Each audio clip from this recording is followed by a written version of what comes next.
Today, guys, I want to talk about what I wanted to call this year is overcoming challenges. Okay, I had an idea from someone I was speaking to earlier. That's what I'm going to speak about. And it's going to, the word for a challenge in Hebrew is the word nisayon. Nisayon in Hebrew means a challenge or a test. It also happens to be the word in Hebrew for experience. If somebody is experienced, you say they have nisayon, which could literally be translated as they have tests behind them, right? The person grows from tests. The experience, his cumulative experience, is nothing other than the test that he's gone through and passed well. So what I want to talk to today to you guys a little bit about is how, we all have tough times. We all have, especially when we're in yeshiva, we're trying to grow, trying to maybe take on a few new things. We're trying to, increase in some of the mitzvahs that we're doing. We're trying to get a different perspective. And there are times when it's very hard. So one of the ways that we can try and make it a little easier is by understanding why it's so hard sometimes. Okay? So the first thing, in order to understand this, I think we have to look at is a bracha that I hope is familiar to all of you. There's a bracha that we make, one of the things that is brought in the sefer called the Kuzari, which you guys have heard of, right? Which is set up as a debate between the king of, the Gentile king who ends up converting, has all these problems about Judaism. So one of the things he finds particularly impressive is that we, find, even in the seemingly unholy or physical world, we find things which are holy. And one of the examples that's given is the bracha that we make after we go to the bathroom. A Jew is supposed to make a bracha every time he goes to the bathroom.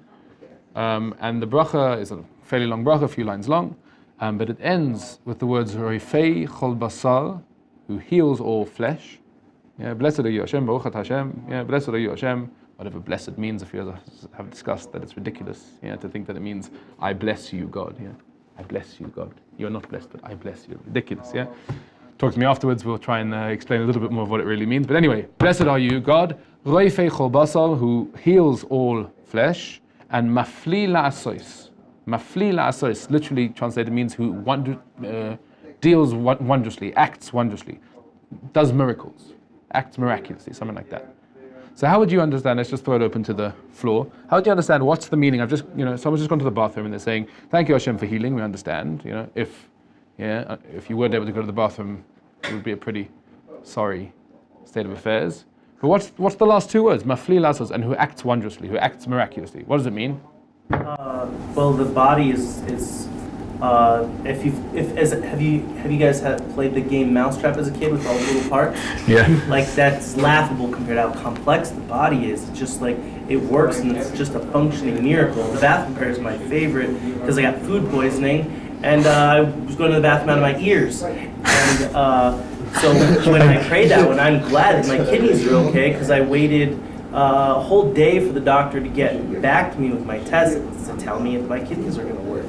And they do. So what you're saying is essentially what the Shulchan Aruch says. The Beis Yosef, the holy Yosef Karo, says that when we say that Hashem acts wondrously, has done miracles, it means, he says, the body is basically like a big bag, a big skin, and inside it there's air.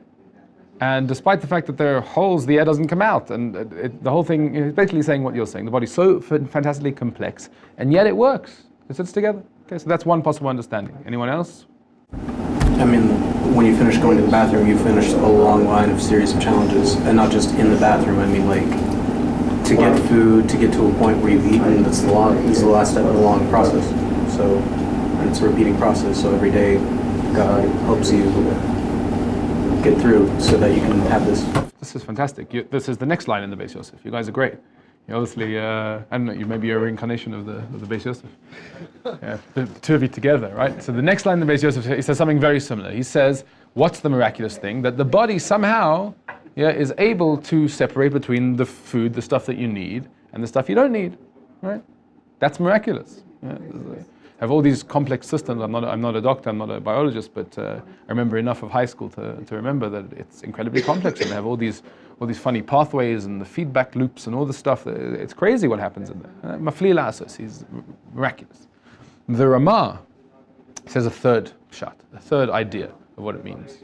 Ramah says that acting miraculously means that God took a body, right, a physical body, and a soul, and he put them together, which is miraculous. How does that work? We don't even understand. How do you have a physical body and yet somehow there's a spiritual soul? Yeah, we don't mean something physical. Spiritual soul, something which vivifies, something which gives life to the body. That's miraculous how he did that. So what's it got to do with food? So the commentators explain, because food is the thing that keeps the body and the soul together, right? If you stop eating for a day, so the connection between the body and soul gets a little weaker. 2 days, a little weaker.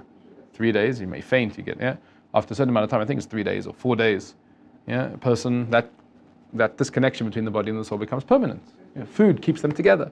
So when you go to the bathroom, you're remembering this miraculous thing that by ingesting food and by getting rid of the waste, so that manages to keep this body and the soul together. That's what we're talking about. The miraculous nature of the fact that a human being is a body and a soul combined.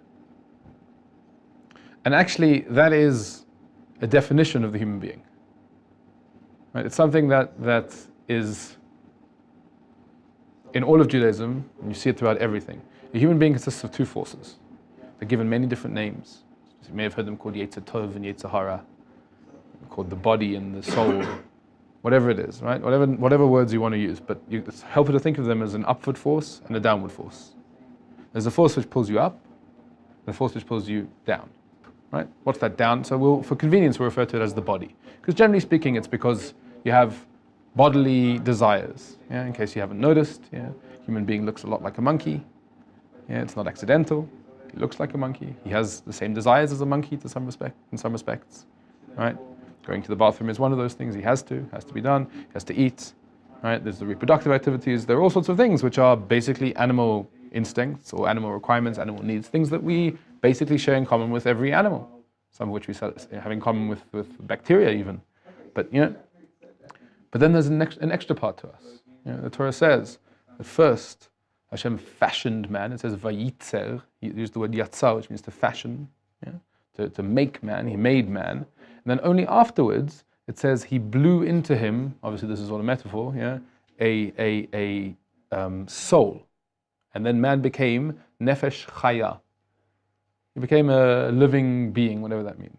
So the Targum, this is famous, the Targum of Onkelos the convert, right, who is not just a translation, he's also a commentary, says that what does that mean? That this breath of life, this soul, as it were, put into him, says he became a thinking person. Onkelos already says a speaking person. He was the gift of speech. But part of the gift of speech is that you have to be able to process speech. You have to be able to think. So the commentators all say that basically two things. You're given two things that differentiate us from animals. This is really linguistics 101, so I'm cheating by teaching this as well, right? But what's the difference between a human being and an animal?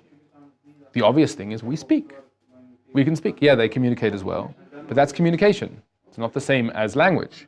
What's the difference? Matan. That we have 5 parts to our soul, and they only have, I think, 2 or 3. That's true. So we have extra bits to our soul, right? Exactly which bits and how they correspond to everything is beyond the scope of what we're talking about now. Like the traits that we like, how to dress and stuff. Absolutely. We have an individualization. We are individuals. We have thought processes. We can think about abstract principles, and that's most obviously reflected in the fact that we can talk. We can talk about concepts that your average pack of wolves don't sit around discussing philosophy. At least as far as I know. All right? They haven't deciphered dolphin speech yet. Maybe they'll turn out those guys are very smart. But as far as we know, and Dora tells us that a human being is set apart for that. When a kid starts out, none of you guys have kids yet, but in the right time, you should all be blessed with beautiful families. You'll find out Yeah? When a kid is born, a kid lacks a lot of that upper force. What is a baby? A baby is all, I want, me, I want, scream, scream, scream, give me food, change my diaper, give me a bottle, put me in my stroller, pram. Yeah, I want, just me, I want. Completely egoistic, completely, my bodily desires. That's it. There's nothing else. Doesn't speak yet. Yeah, no coincidence. Doesn't speak yet. Doesn't have higher cognition yet. Yeah, that's a baby. It only has those downward forces. The idea of growing up, of getting older, is to become the kind of person who's not driven by just those forces, or by those forces at all. That's the ideal. Yeah, the ideal is to become the kind of person who's driven by the forces that pull you up. That means to get over that baby, to grow up. So just to summarize, right? We have two forces in us. Yeah, we have the upward force, pulls us up, pulls us down. Example, if you follow Darwin, evolution, just that and nothing else, it makes sense for me, right, trying to eliminate other males who are competitions in the gene pool, to go out and kill as many of the competitors as I can. Makes sense, right? Why shouldn't I? Guy's got his back turned, bang. This guy's got his back turned, bang. Yeah. You can see I'm not very good at shooting guns. Yeah. Well, however it is you do that, right? It also makes sense to, in order to spread your genetic code as far as possible, as wide as possible, to conquer as many women as possible. Whether by force or not, doesn't make a difference. What stops the person? All of you are looking at me with eyes of revulsion, right? Because you're all moral human beings. Rabbi Greenblatt, how can you say such a thing? Yeah. Why are you doing that? Because you're not looking at me with your lion, with your bear eyes, with your animal eye. You're looking at me with your human eyes. You're saying, what? Murder? Rape? What are you talking about? How can you do such a thing? Why are you doing that? Because you're not just what Darwin described. You're not just survival of the fittest. You're more than that. Can I prove it to you? No. Can it be proven? No. Can I tell you, here's my reasoning for the... No. But each of you knows inside that you're more than just the sum total of your past experiences which lead you to do it. You know. The same way you know that, the same way you know that you exist and that the world wasn't created 5 seconds ago and everything that, we've been discussing, it was just your memories. The same way I can't prove that to you. It may be. But you know it's not true. So the same way you know that you are more than just an animal. You're able to think morally. You're able to know that there's such a thing as right and wrong. And this is the same idea as the fact that a human being has free choice. What's free choice? The word in Hebrew is bechira, for those of you who are trying to improve your Hebrew. Yeah? Bechira. Bechira means that you're able to choose between this and that. Now, most of the time, there's a rabbi, his name was Dessler. You guys have heard about him. Lived in England, actually. In fact, he didn't write. There's a book. It's in English. It's called Strive for Truth. I recommend you guys get this. It's really amazing and it's easily digestible, bite-sized chunks and very deep. Written by students, actually originally written in English. So you have the advantage of reading a Torah book, in its original language, and it's very easy because it's in English, although the concepts take a bit of thought. He describes the idea. Most people have a mistaken idea of the idea of free will. They think that if I assert that you have free will, that means that everything you do in your life, the whole day, you're exercising your free will. It's not true. He says that free will only exists at a certain point. He calls it the point of free will. What does that mean? It means that most of the time, we're on autopilot. Most of the time, we're not being challenged. Right? If you're following what I'm doing, I'm connecting this to the upper force and down. We're being challenged the whole time, according to what we were saying before. We're being challenged. There's things pulling us up and things pulling us down. But he says, when do you get to exercise your free will? Only at a certain point where those two things clash. Like for most of us, the examples I was giving about do you go and murder somebody or rape somebody, thank God that's not our point of free will. You're not making a free will decision every time you walk down the road and you see a guy and you don't kill him. At least I hope not. That's not a free will decision. That's beyond, that doesn't come into question that you would do such a thing. So that wasn't a free will decision. Likewise, somebody who's a huge tzaddik, he could be working on stuff that for us isn't even potential. He's watching every single little word, syllable that comes out of his mouth. Yeah, maybe for you guys that's what you're doing with your days, but yeah, for those of us who are mere mortals, yeah, that's pretty tough to do. Yeah, so am I making a free will decision not to control every syllable? No, I'm just speaking, right? I'm not exercising my free will, yeah, in this sense at that time. When do you exercise your free will? Only when there's a battle. When there's a battle, when the two things clash, and you know everybody's had this, right? You know you're trying to make a decision, and you know I really should do that. Yeah, should do this. But your body or your downward force is saying, yeah, but this will be fun. And you know. You have a choice to make right now. Sometimes it's not so clear, it's harder, which one's the right one, which one's the wrong one. You really are conflicted. Most of the time a person's aware what he should do. And I don't know, about half the time you don't do it and half the time you do it, right? But we say at that particular moment, that is when you're exercising your free will. Now that means that your point of free will is not static. Because each time you make a decision, let's do it like that.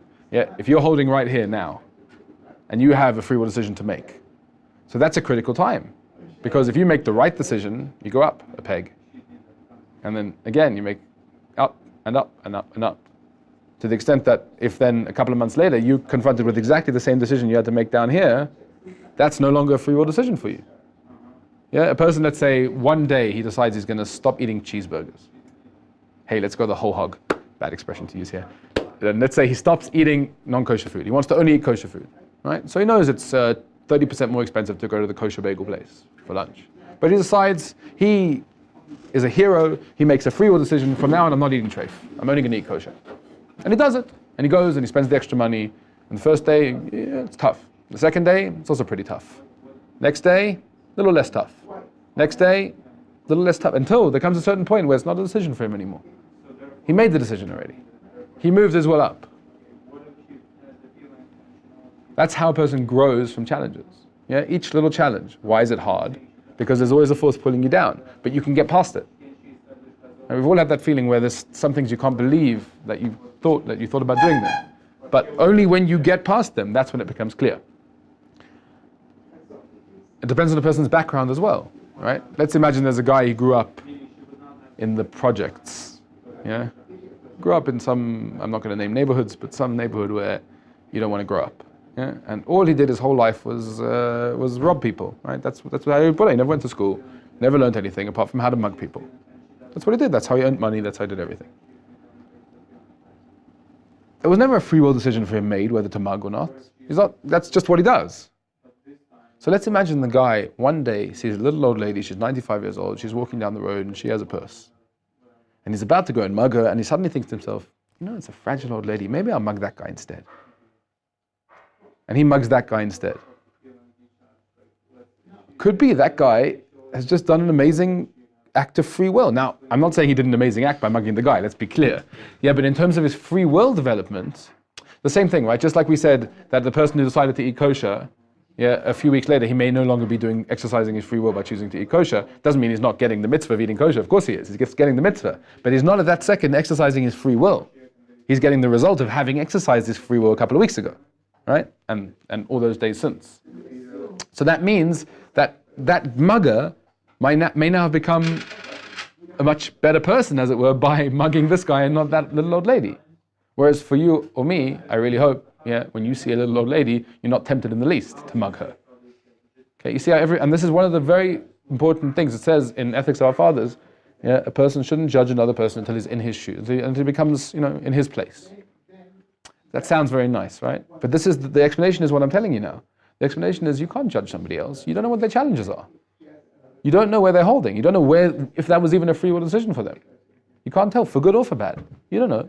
You know for you how strong the temptation is to, skip class and spend time surfing on the internet in the morning. Chas v'shalom, I know you'd never do it, anything like that. But let's say, yeah, you know how strong that desire is, and you know every time you overcome it, how well you're doing. Someone else, yeah, may have a 10 times bigger desire to do that, and somebody else may have no desire whatsoever.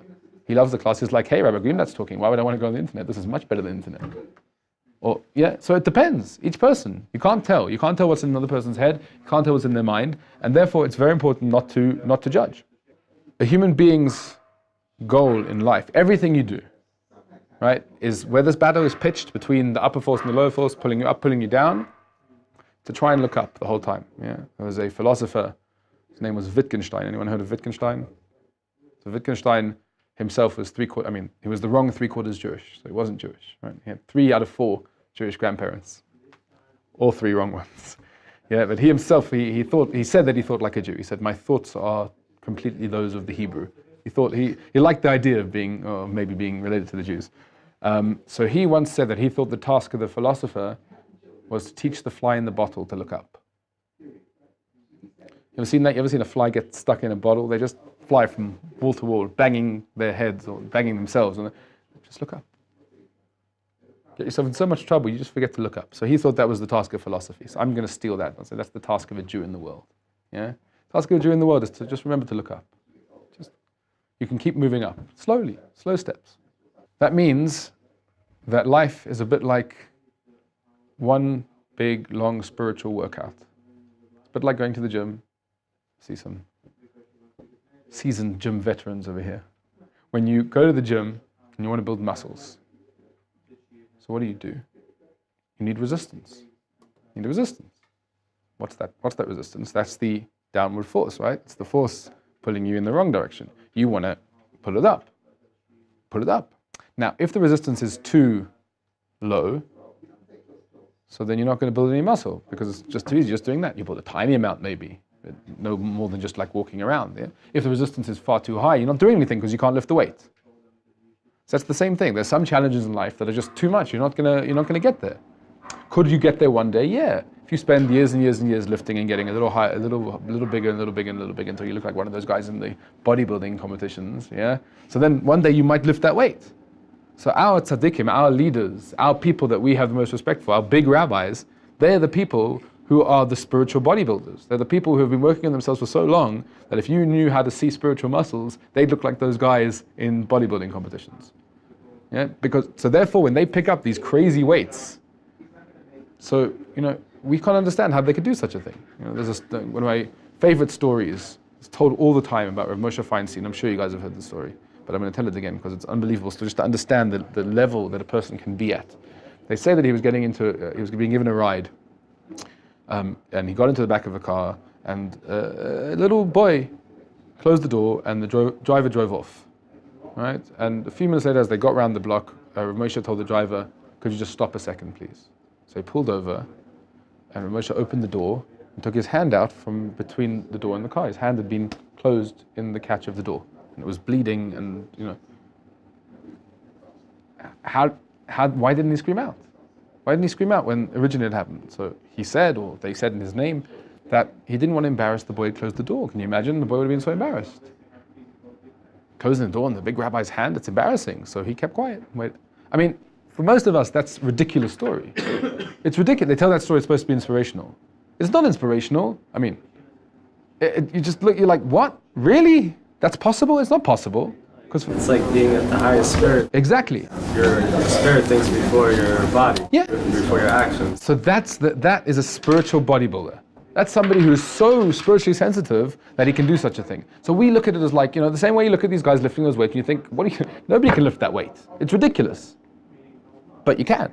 It just takes years and years of work and dedication and eating right, and training right and doing everything and dedication of your life. So we Jews believe that your time is better spent working the spiritual muscles than working the physical muscles. Of course, you have to keep healthy. It's also in the Torah, you have to be healthy. Yeshiva food notwithstanding. Yeah, but that is the goal of life, to build yourself to the extent that you can get to these amazing levels of working on yourself. Learning Gemara is a spiritual workout, a workout for the brain. Yeah, we spoke so far about the spiritual workout and the physical work. So the Gemara is working the brain muscle. Those of you who spend a bit of time know exactly what happens, right? You keep working it and you work in something which seemed so impossible a few days ago, suddenly you're able to lift that weight. And you get better and better, and your muscles get bigger and stronger to the time that you can't remember what it was like not to be able to understand that Gemara, not to be able to figure out how it works. You get the mental power to be able to think more clearly, to be able to keep things in your head in the right. Anyone who's done this for any amount of time knows exactly what I'm talking about. Yeah, it somehow grows within you. And the reverse is true also, right? If you don't work out for a while, the muscle starts to atrophy, right? You lose your capability. So if a person, the whole Bein Hazmanim, we're coming up to Bein Hazmanim now for those of you, the gap when we will be taking a little bit of time off from full time in yeshiva, which is right, and we need time to relax and rest. But you have to remember that if you completely stop working out, so that's going to have a negative effect, right? You have to keep at least maintenance. Yeah. So you should try and set a little time in the time between, in the Bein Hazmanim period when we're not here full time in the yeshiva, whatever it is, half an hour in the morning, whatever, just to get something done so that you feel like you're still plodding along and at least not going down. So the important thing is that the resistance always has to be enough that the test, that the nisayon, that experience, the test that we started talking about, is going to be worthwhile. It's actually going to build muscle. So the Baal HaTanya, the Sefer HaTanya, gives a beautiful analogy. He said that when a person's davening, again, I'm sure this has never happened to any of you guys, but to some of us mere mortals, when a person is davening, sometimes he's trying to concentrate on davening, trying to concentrate on his prayers, and images start coming into his head. He starts seeing things or thinking he can't concentrate. Ever happened to anyone? I'm sure not. Yeah. The natural inclination of a person is to start feeling bad about himself. To think, I can't even concentrate for 4 minutes, for 5 minutes. I can't just think about the words for 5 minutes. Like, what kind of low life am I? I can't. That's how most people think about it. So the Baal HaTanya says that's exactly the opposite way to think about it. Says why? Because it's an axiom that you always have to have a balance between your good drive, your up drive and your down drive, the Yetzer Hara and the Yetzer Tov. It always has to be balanced. No matter how high you get on that level of free choice, your Yetzer Hara has to keep moving up with you, because it has to be a fair fight. It has to always, otherwise no point in being alive. If you can't conquer, what's the point? Always has to be a test, all the time. So he says, if you were doing nothing with your prayers, if your davening meant absolutely nothing, so the Yetzer Hara would leave you alone. Do whatever you like. He'd let you carry on. The very fact that he's disturbing you by throwing in all these thoughts and these images and these things, that's showing you you're doing something. So he said, what should your reaction be? When you fail to concentrate, you should say, great, see, I'm doing something. And start again. You should take it as an encouragement. Take it as an encouragement. When the wrong thoughts are coming to your head, it's a sign that you're actually achieving something with your davening. So smile to yourself, say, I know what you're doing. And then start trying to concentrate again. And then when he comes back at you, do the same thing again. And there are sources, by the way, that say that this is what you're supposed to be doing when you're davening. The natural feeling of davening should be as toing and froing, of trying to concentrate, being disturbed, and coming back, forcing yourself to concentrate again and again and again and again. I guess that was a little bit of an aside, as well. So, yeah. Even what I heard that makes it comforting is like even great rabbis have to battle with that. So it puts it in perspective for yourself that just because you see this holy guy or rabbi davening up at the bima, don't think that he's not going through the same trouble as you. So it's it's a good feeling whenever you're davening, knowing that person having to go through the same trouble. And not just davening, everything's like that. There's a temptation, especially in the beginning in yeshiva, to look at us rabbis as, wow, I mean, I know, Rabbi Greenblatt, wow, he's amazing, and he never has believe it or not, I know it's hard to believe, and I know I'm kind of shattering your illusions now, but I'm sorry, it has to be done at some point. We are human beings. We're human beings with flaws of character, not me, obviously, but I mean, with frailties, with problems, we've spent longer, been lucky enough to be in yeshiva for a bit longer than you guys so far. That's all. That's the only difference, right? Each person has his own challenges. He's holding wherever he is in life at the moment. And we all are working on ourselves the whole time. At least you should be. The only tragedy in the world is when people stop, they give up on themselves, and they stop trying. I mean, there are other tragedies. The biggest tragedy that you could let happen to yourself, is when you give up on yourself and you stop trying to improve yourself. You stop trying to work. You stop trying to take on new things. Because you ever heard people say this? That's just the way I am. It's just the way I am. Leave me alone. It's not for me. It's just I can't get up in the morning. I'm a lazy person. Nonsense. A bunch of nonsense. People use that as an excuse not to achieve anything in their life. I can't. I'm not a giving person. Don't ask me for charity. I don't give charity. It's a cop-out. You think anybody in the beginning is like, I just earned some money, I'm give it to you. Of course not. Some people, it's true, some people have a bigger test in this area. Depending, again, you can't judge any person, right? We don't know how big each person's test is. But how do you do it? How does a Jew learn to become a generous person? You start giving tzedakah. You do it. You just do it. But I don't feel like it. I don't care if you feel like it. Just do it. You want to train yourself. One of the biggest lies of Western philosophy is if you want to, become a holy person, a rarefied spiritual person, you have to study and learn, and that's it. Some of the Greek philosophers were not exactly paragons of virtue. Yeah, it doesn't work. It doesn't work just to sit and study and talk about it. It's important. We have to. We emphasize a lot study. If you've noticed, but Jews are pretty big on the studying. But that's not enough. If study is not accompanied by doing, by action, so you're not going to change yourself.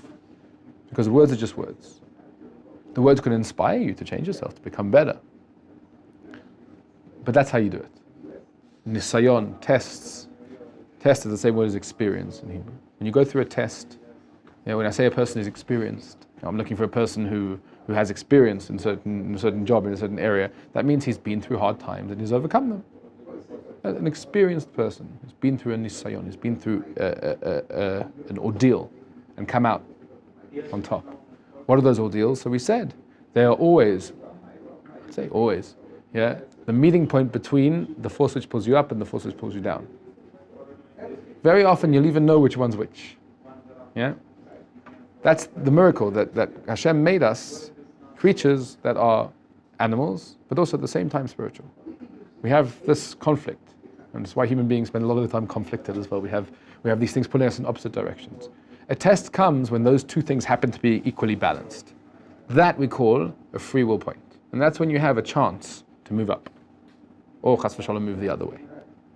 So if you know, right, that all the world's a stage, anyone know where that's from? Shakespeare. Which Shakespeare? Look it up for homework. All the world's a stage, and that the whole world has been put there like it is, and everything has been engineered right now so that you're in this moment, and you know that you're being tested right now. You're being tried to see, can you step up, or are you going to fail this test? And if you know that at each moment where things are difficult, that you know this is what life's about, because that's where life happens. That moment is life. That's the whole purpose of being alive. Otherwise you might as well not be around. Those moments are life. So if you can grab those moments exactly when it feels hard, like when you're davening, right? And that image comes in, and you're like, the temptation is like, I can't, and to get depressed. No, there's not a time for depression. This is a time to realize that that's exactly what you're here for. To shut off and say, yeah, good, start again. Yeah, when you have a temptation, hopefully it's not to mug that little old lady, but it's whatever your temptations are, whatever levels you guys, each person is holding on, and everybody knows his own mind. He knows his own temptations, his own problems, so own issues that you're having. When you come to that moment, know that this is my life right here. I have a potential now to become a person who is infinitely more spiritual, good than I was 5 minutes ago, and grab with both hands, because that's where life is.